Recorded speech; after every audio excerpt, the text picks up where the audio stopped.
Hey buddies, I wanted to talk about my recent experience with the Smash Brothers community, specifically the Smash Bros subreddit, in which a video that we made recently, our post-PAX episode where we covered the Nintendo Direct Smash Bros special, comments that I made about the For Glory mode that is to be included in the upcoming Smash Bros, rubbed people the wrong way. And I think primarily due to my misinformation about two key points. One of them, and I will completely admit I was wrong about what I assume I was talking about was Project M, in which I said a hack that the community had made long ago was in order for them to have flat stages with no items, and that's not true. Project M is about way more than that. I acknowledge that. I won't go into detail because I don't completely understand Project M, clearly, but I was completely wrong on that. Second point, and I think this is the bigger one, is the fact that I assumed that the competitive pro community was all for Glory mode. And that's kind of true. It's not true at all, in fact,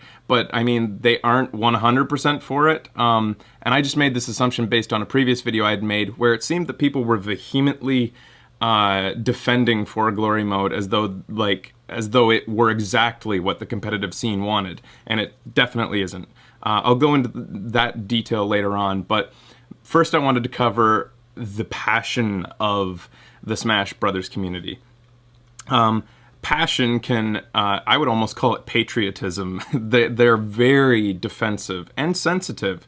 And that was demonstrated with the first wave of people that came in with just caustic vitriol on our video. And I do not attribute those users to the entire Smash Bros community. Don't worry about that. What I was more impressed by was the community ambassadors that came in afterwards, presumably, and I would say visibly aghast by the response of their community, came in to actually educate me, give me their opinion, try to let me know exactly why no items was necessary in their scene, and kind of tell me how intricate and how deep the Smash Bros gameplay style can be if you really get into it. Another thing that was suggested by many of them was that I watch the Smash Bros doc, a 5-hour long documentary made by the community for the community. I say for the community because it is 5 hours long. You need to really already be extremely interested in the scene in order to want to watch that. I did watch that, and I learned a lot about the community and the scene and the people involved in it, and why their response was so strong and why they seem so hypersensitive to criticism. And keep in mind, I wasn't criticizing the pro community. I was criticizing For Glory mode, which once again seems to be criticized by them to some extent as well. However, here's why I think they are so sensitive, and this is the main thing. This is the theme that I feel like I got out of the Smash Bros doc. They are a persecuted community. They are a black sheep or an ugly red-headed stepchild of the competitive gaming community and the gaming community in general. At least that's how I think that they feel about it. And they seem to be facing it from all sides. For one, they get criticism from casuals, like they did from me, for what I think casual players regard as a deviation from the core principles of what they consider Smash Brothers to be, which is chaotic fun on a couch with friends, as opposed to competitive tournaments without items and on a very limited number of stages and characters to be played regularly. Instead of appreciating what the scene has created into a surprisingly deep fighter, which surprised even the creators themselves, what they were able to achieve with it and stretch out over more than a decade of play. So I think they feel underappreciated in that sense and misrepresented or misinterpreted by the average player. Second of all, and sadly, they seem to be the black sheep of the competitive gaming community, and those aren't even my words. Those are the words of one of those said ambassadors within the comment section on that video, saying that they have had to fight for legitimacy and recognition in the competitive scene. That is demonstrated very well in the Smash Bros doc, in which they were for a very short time a part of MLG.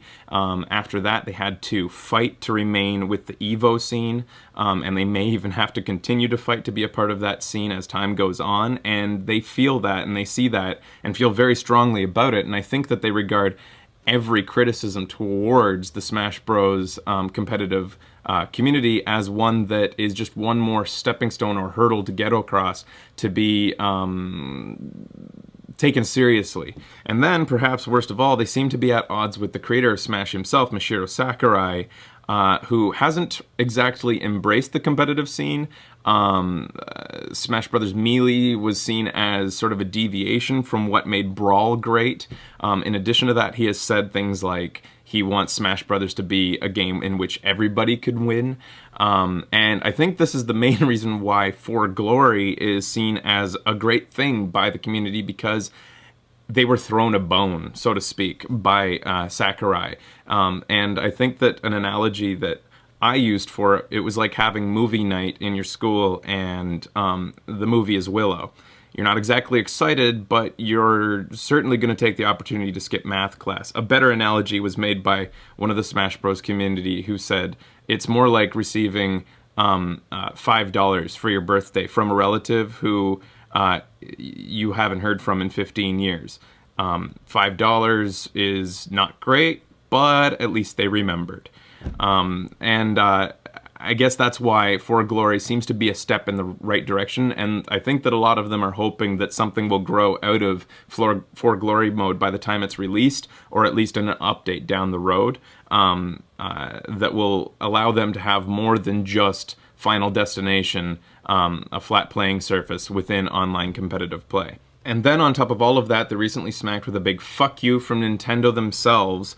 As a part of their draconian intellectual property protection protocol, they tell EVO that they wouldn't be allowed to stream the Smash Brothers component of the EVO tournament this year in Vegas, making all of the work that they went through to be a part of EVO for naught, except for the huge amount of money they raised for breast cancer research as a part of that, which is awesome, by the way, and says a lot about their community as well. Thankfully, that was rescinded by Nintendo due to internet uproar, but it had to leave them feeling unloved, let's say, a feeling that I know very well as an Earthbound fan, what it's like to feel unloved by the company that made the product that your entire community revolves around. So when you consider that they're facing negativity from 4 different angles like that, it's understandable that they would lash out occasionally when they see criticism of their game that they feel so passionately, and I would say almost patriotism towards, out in the wild, so to speak. Although I will continue to reject any claim that I was telling them how they should play their game, because I wasn't telling them.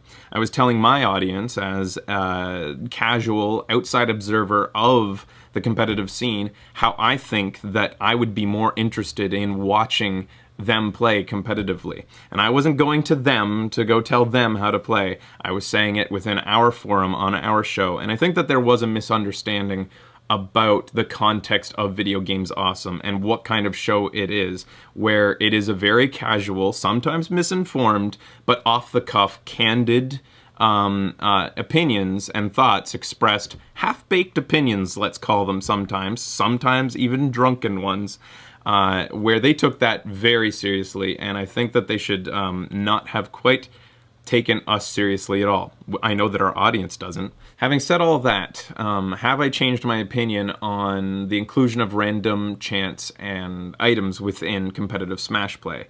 I'll say that after watching the documentary and watching some highlights from major tournaments, I have a greater appreciation for the depth and breadth that pro players have explored and exploited within a game that was never intended to be played competitively to begin with, which I actually think is largely attributes to how exciting and deep competitive gameplay can be. Although I have heard that there are some iterations of even competitive play, or at least smaller tournaments, perhaps not as popular as the major ones, in which items still are used to some extent for some forms, or at least different versions of gameplay. I don't know a lot about it, but I did hear from a couple commenters that sometimes items are included. And I am intrigued by that idea, because I think that anything that explores the ability to bring Smash Brothers closer to what the casual player, the party game player, or the friends on a couch in college playing community, closer to seeing competitive play as something that they recognize as the type of Smash they play, will draw in a larger audience, which will help Smash Brothers in their uphill battle to be recognized by the Pro Tour community. Nothing speaks better than numbers, and a greater audience, which again I think that this would garner, could be nothing but good for them. I think that a large part of that would require, unfortunately, probably some cooperation from Nintendo in order for them to balance the items, probably change the way that they're generated and dropped on the playing field, which is probably not going to happen, unfortunately, and that's sad. But so in a roundabout way, I perceive my opinion on the subject to be similar to the community's in that we want the same thing.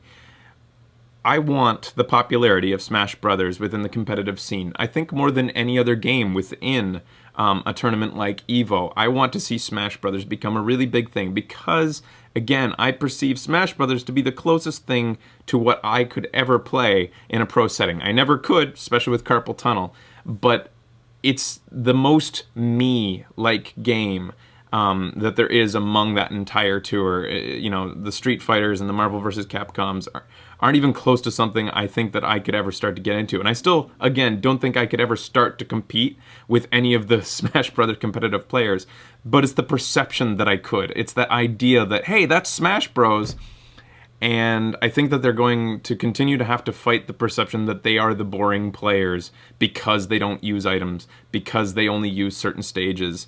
And it's a PR battle in a way that it divides the casuals from the pros. I don't know if I said all that the way that I wanted to. I did my best. Again, the disclaimer comes from this being the perspective of an outsider of the competitive community, but an opinion that I hope that you at least respect, that I'm coming in with good intentions, and I am not trying to lambaste you guys for what you do. Especially after watching that documentary, I'm very impressed by how the community has grown and the family-type atmosphere that I've generally perceived from my fly-on-the-wall observations of the videos and the forums, and please stop being mad at me. Thanks for watching, guys. See you later.